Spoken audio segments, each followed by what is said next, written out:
Assalamualaikum warahmatullahi wabarakatuh. Kami dari kelompok 6 akan memaparkan hasil dari diskusi kami tentang toharoh dan sholat jamaah.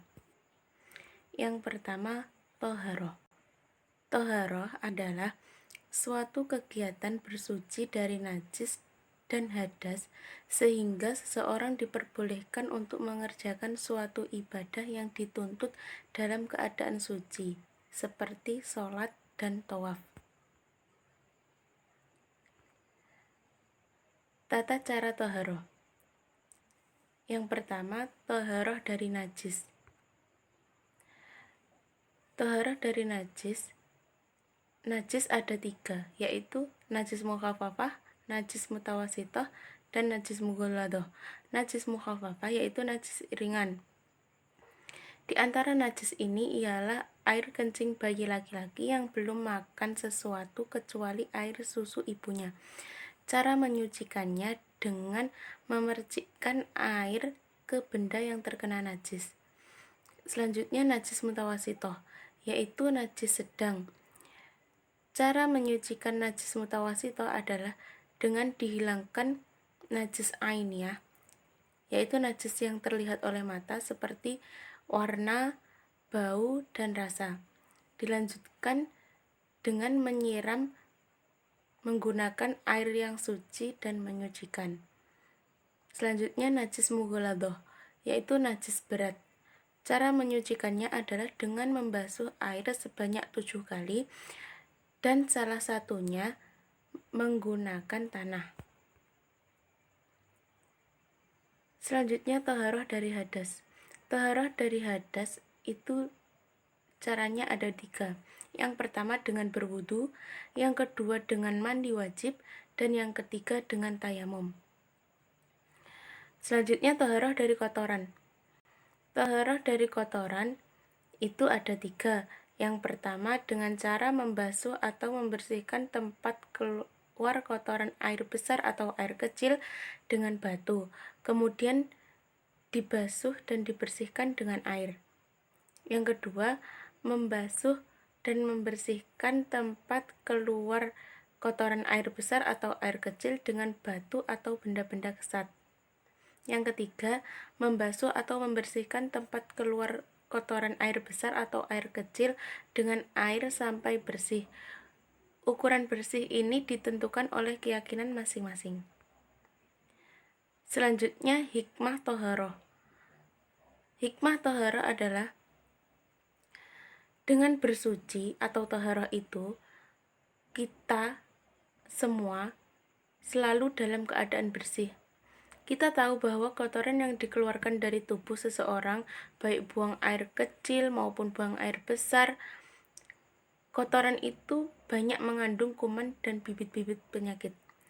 Maka dari itu, dengan toharoh, kita akan terhindar dari bibit-bibit penyakit tersebut. Selanjutnya, sholat jamaah akan dilanjutkan oleh Mbak Rike. Bismillahirrahmanirrahim. Assalamualaikum warahmatullahi wabarakatuh. Sebelumnya, perkenalkan nama saya Rike Puji Amelia Putri.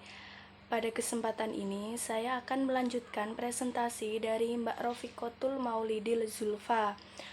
Pada kesempatan ini, saya akan menyampaikan materi tentang sholat jamaah. Yang pertama yaitu pengertian sholat jamaah. Sholat jamaah ialah sholat yang dikerjakan 2 orang atau lebih secara bersama-sama dan salah seorang dari mereka menjadi imam, sedangkan yang lainnya menjadi makmum. Hukum sholat wajib berjamaah ialah sunnah muakkad. Selanjutnya yaitu syarat sah sholat berjamaah.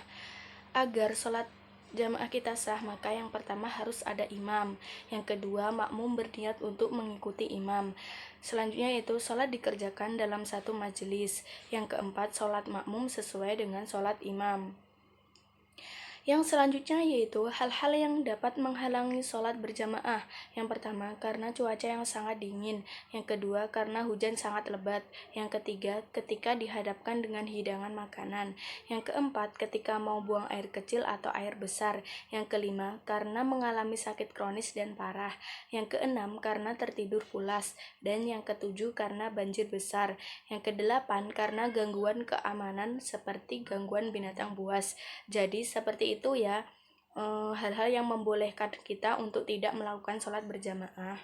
Selanjutnya yaitu tata cara sholat berjamaah. Yang pertama, sholat berjamaah diawali dengan azan dan iqomah. Yang kedua, barisan sholat atau syaf di belakang imam diisi oleh jamaah laki-laki terlebih dahulu, lalu dilanjutkan oleh jamaah perempuan. Yang ketiga, seorang imam membaca bacaan sholat dengan nyaring atau jahar. Yang keempat, yang ketiga, seorang imam membaca bacaan sholat dengan nyaring atau jahar. Yang keempat, makmum harus mengikuti gerakan imam dan tidak boleh mendahului. Yang kelima, setelah salam, imam membaca zikir bersama makmum. Hikmah dari sholat berjamaah yaitu menjadikan masjid sebagai tempat utama sholat berjamaah. Yang kedua, belajar demokrasi melalui sholat berjamaah. Karena ketika kita melakukan sholat berjamaah, antara imam dan makmum tahu posisi. Jadi, ketika imam salah, maka makmum wajib membenarkannya. Mungkin itu yang dapat saya sampaikan. Sekian presentasi dari kelompok kami. Sekian dan terima kasih. Wassalamualaikum warahmatullahi wabarakatuh.